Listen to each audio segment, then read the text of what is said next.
On the second half of our cruise, we explore Juneau and Skagway and compare our thoughts on cruising versus taking an RV to Alaska.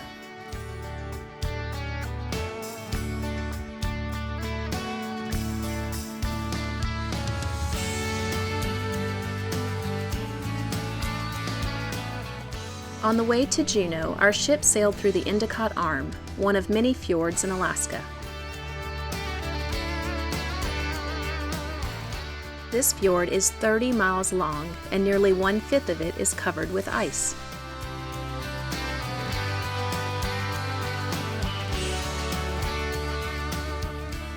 Tidewater glaciers calve large chunks of ice into the fjord, and cruise ships have to be very cautious when navigating these waters.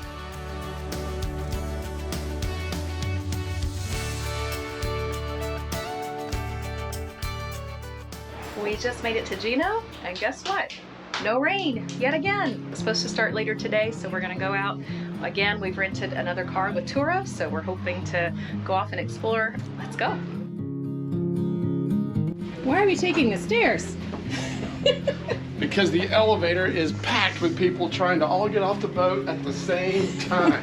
Push and shove, people. Push and shove. This is your one and only chance to get off the ship.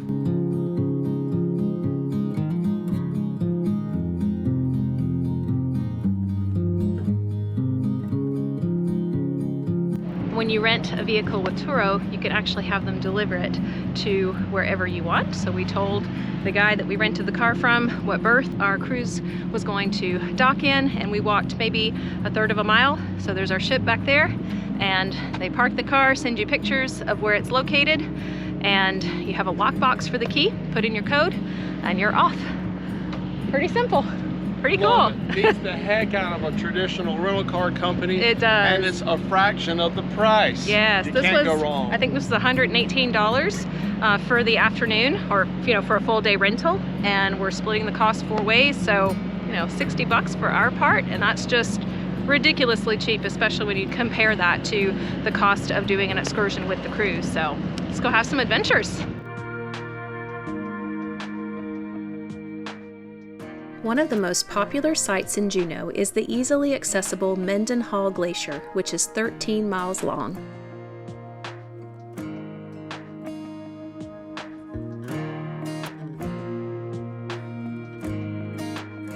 Keep food in your pack so that way, if you see a bear, you can throw food at it and run the other way. Bear safety. From the visitor center, we hiked an easy mile to Nugget Falls, which flows directly into Mendenhall Lake.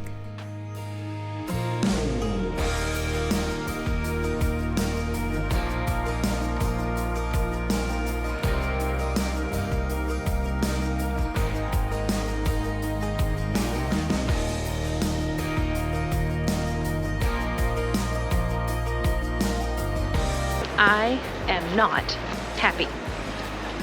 I just saw a mosquito. I thought we were too early for them, but no, they found me.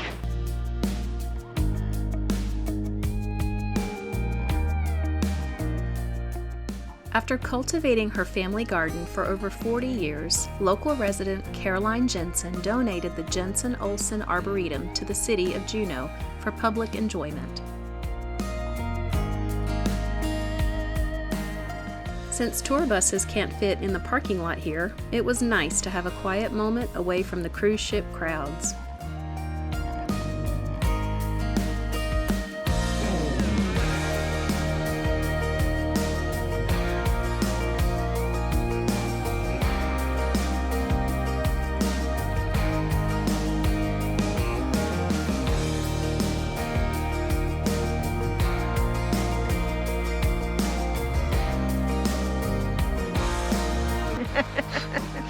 As we blow the mosquitoes, and there's one on the lens too. My mother. Had a good time? Oh, I enjoy it very much. It's been awesome.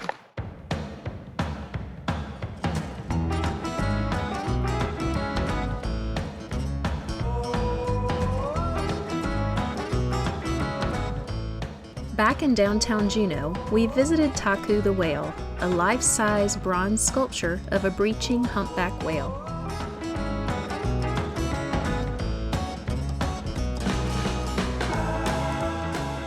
When you're in Alaska, you have to eat crab, and there's no better place to indulge than at Tracy's King Crab Shack.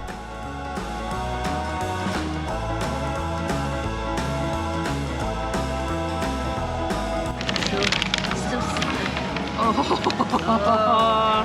Where's the picture? This makes Mommy happy. Steamy. That looks like chicken Oh nuggets. my goodness. And over rice. Yum. Nice. All right. So I taste the crab. Yum. Yes. I'm so ready. What kind of crab you gonna catch? Blue king crab.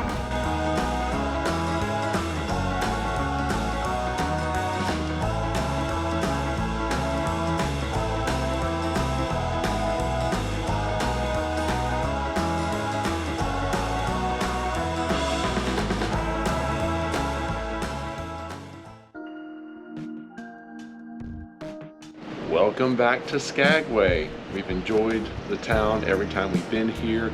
The setting around here is just beautiful. It's raining, unfortunately, today, and it's probably going to be raining all day, at least in town. But we're hoping that the weather will clear up as we head north. We're renting a car here again, and we're going to be heading into British Columbia and the Yukon Territory.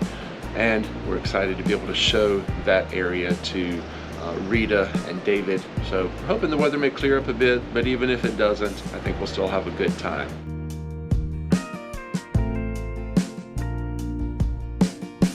Just like last year, no bears in Alaska, but just a short distance into Canada. And what happens? We see a bear. It's a cinnamon bear. It's a brown black bear, and he's just eating away on the side of the road. Just to be clear, she means it's a black bear, which happens to be brown. It's Yes. pretty common, actually. It's called a cinnamon bear.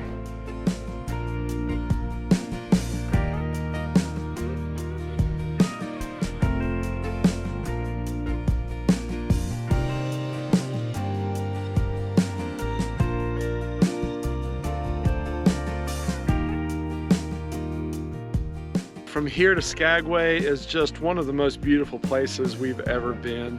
Even with the rain, it's still just a lovely place with some stunning views. I love it. And no mosquitoes. It's a little bit colder and a little bit wetter than the last time we were here at the Carcross Desert, but one thing has not changed. Kaylee is still playing in the sand.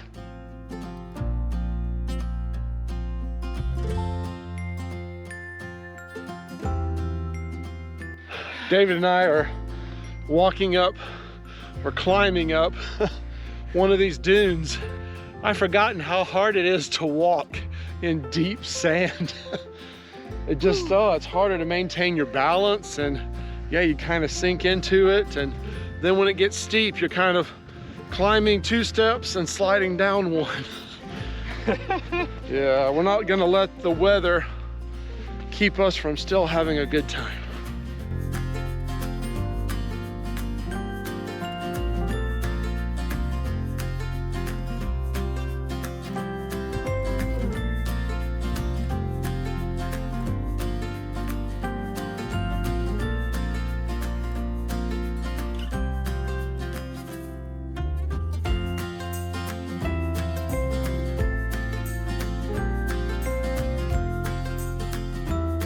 We stopped at an overlook here, and my plan was to get a family portrait, but my child just got through eating an airhead. So this is what, that's not going in a picture. It'll go on YouTube though.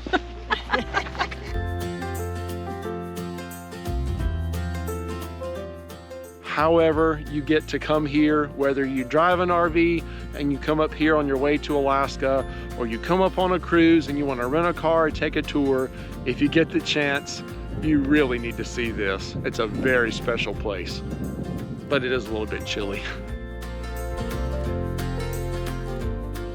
The rain couldn't dampen our spirits as we headed back to the ship. Alaska never disappoints.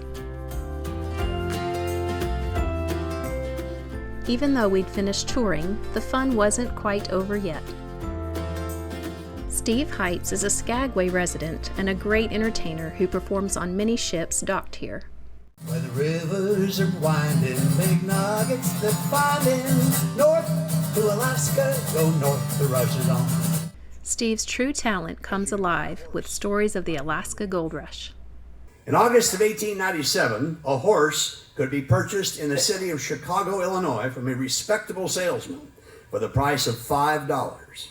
If you bought a horse on the beach at Skagway, Alaska the same day, your horse right here cost $150. You could buy the finest three-course meal from the fanciest restaurant in San Francisco right then for 25 cents. But on the trail north of Skagway, from a tent cafe, a piece of apple pie and cup of coffee cost $2.50. So you've got 2,000 pounds of required supplies. They're right in front of you. They're on the beach at Dyea, Alaska. You've just unloaded all of this off of your steamship. Take 100 pounds of this stuff, tie it securely onto your brand new packboard, put it up on your back, head over the trail. Ho! Ha ha! Ho! Uh-oh.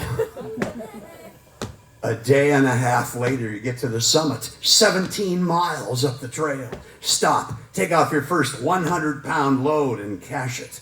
Turn around and head back down to the beach. I need to get my next load. Up and back, up and back. When you finally get 2,000 pounds of required supplies assembled at the summit, the Mounties weigh you into Canada. Now you must carry everything down to Lake Bennett. Down and back, down and back. 40 round trips. That was usually required for one person.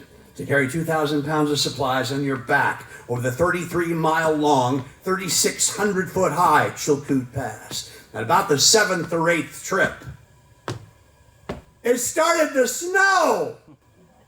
Snow at the summit 40 feet deep. Wind out through Skagway gusting to the north 50 miles an hour. Temperatures in the Yukon, where the gold was, were recorded by the mounted police that winter at 70 degrees below 0 Fahrenheit.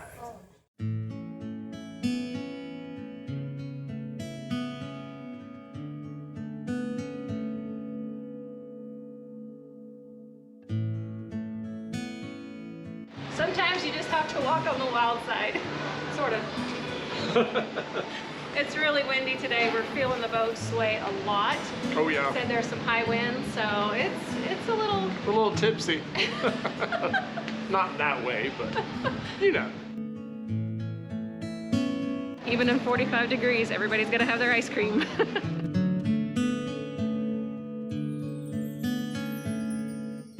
It's the last day of the cruise. We're sad. It's a little bit sad. We were blessed to have awesome weather. We got to do everything we wanted to do in the ports, and today we are headed into Victoria right now. The boat docks about 7 o'clock tonight, and we've already spent some time in Victoria, so we're not even gonna get off the ship. But just sailing here through the Juan de Fuca Strait, it's just beautiful, it's peaceful, there's no wind, so we're just kind of soaking in the last few moments of our vacation. It's gone by really, really fast, but it's been one to remember for sure. We've really had a great time getting to visit with Angela's mom and her brother. They're really the reason that we came. Yeah. We've already done this cruise before. We've been to Alaska not too long ago, but seeing it through their eyes has been really fun.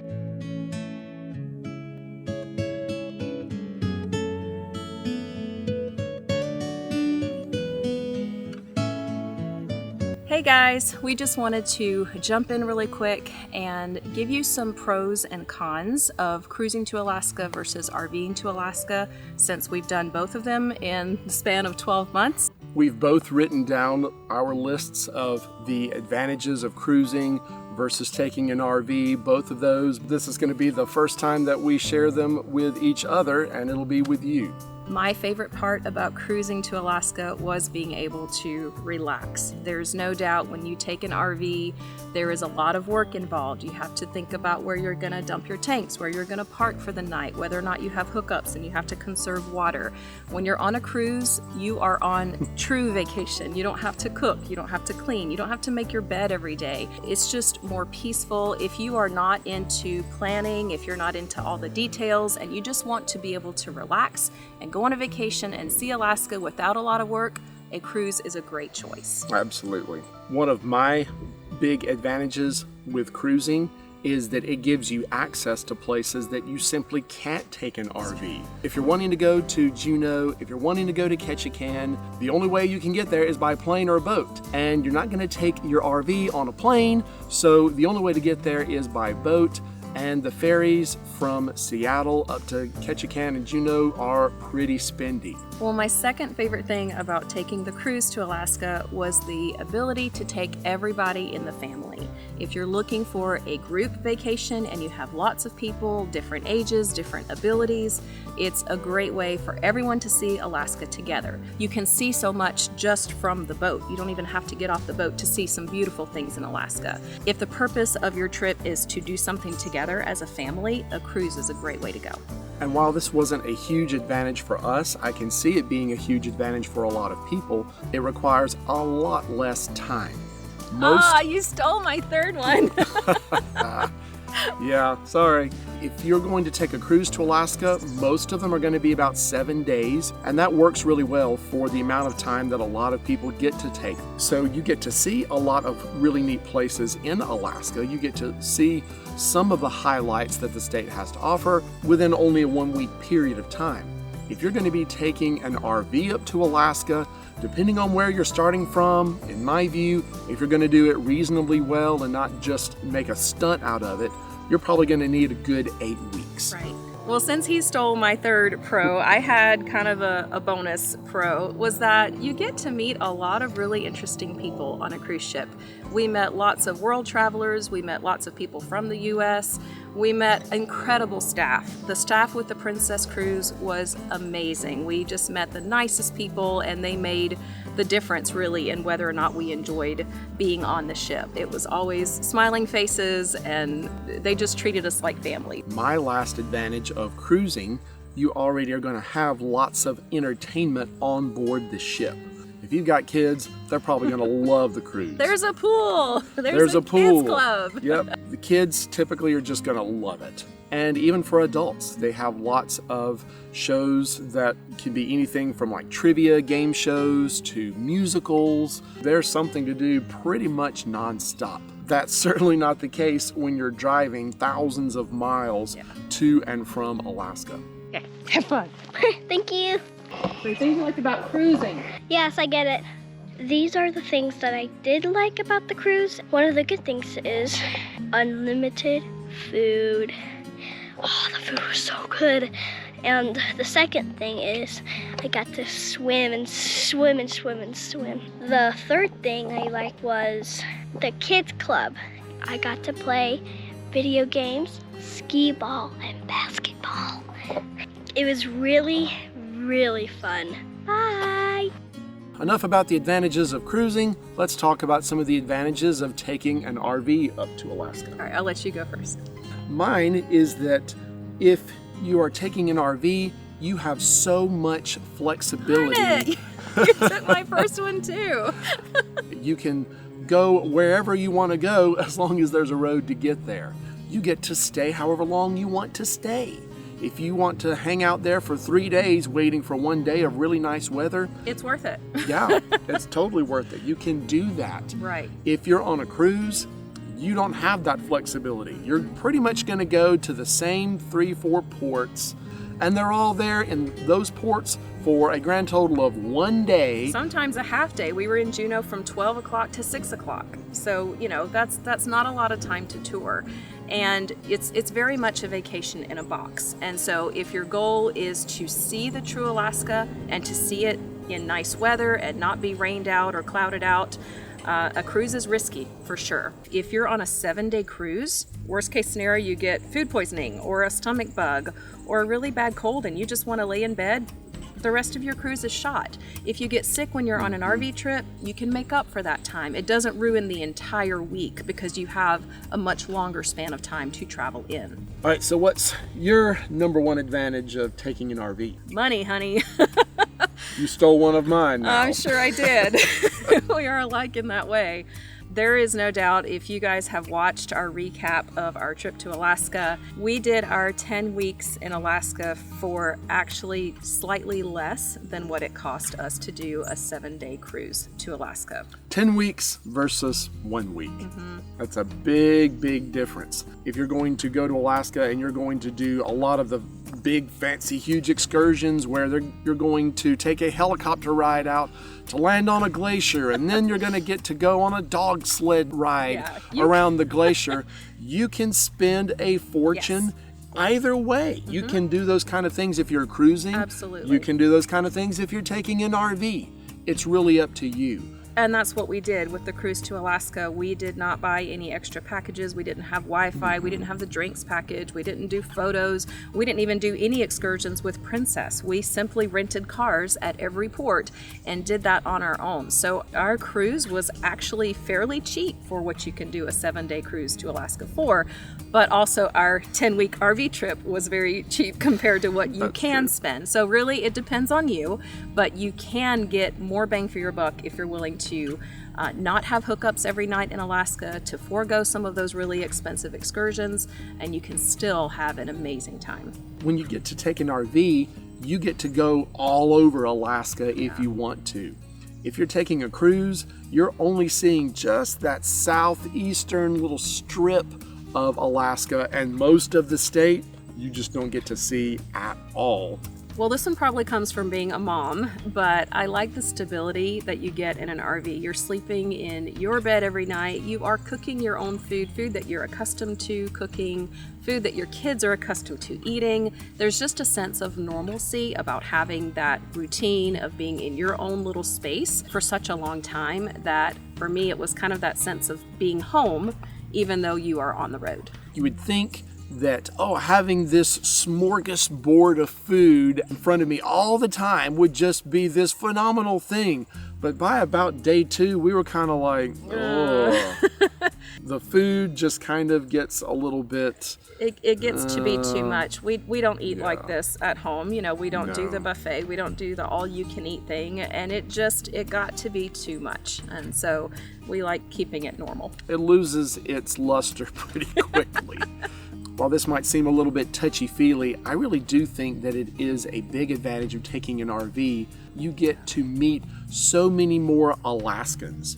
If you're taking the cruise, you get to meet lots of other people on the cruise ship, but when you're meeting people off the ship, so much of the time, those are people who don't live in Alaska. They are seasonal workers.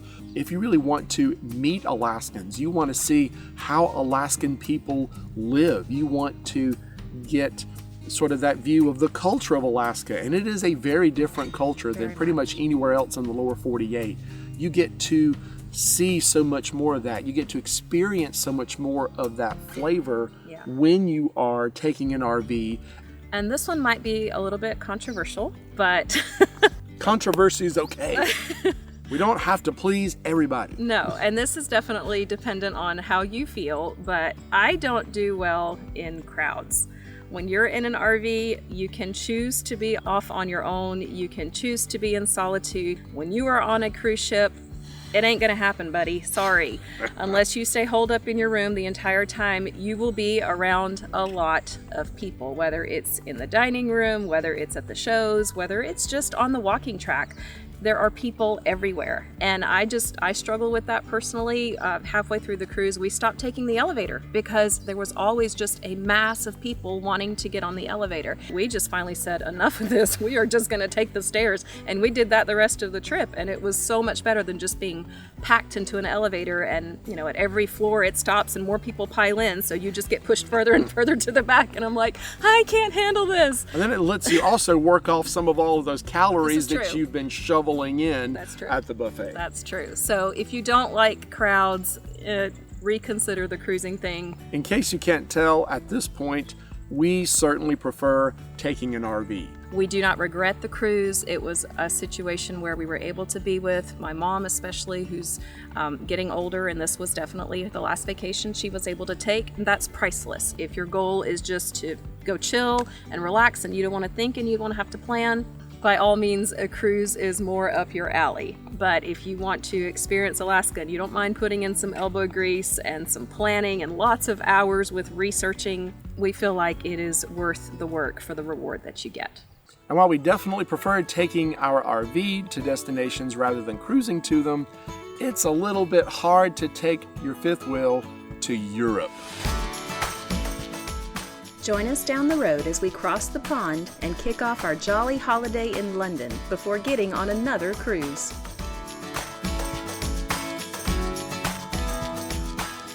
Where will this ship be taking us? Find out next time. And until then, enjoy your journey.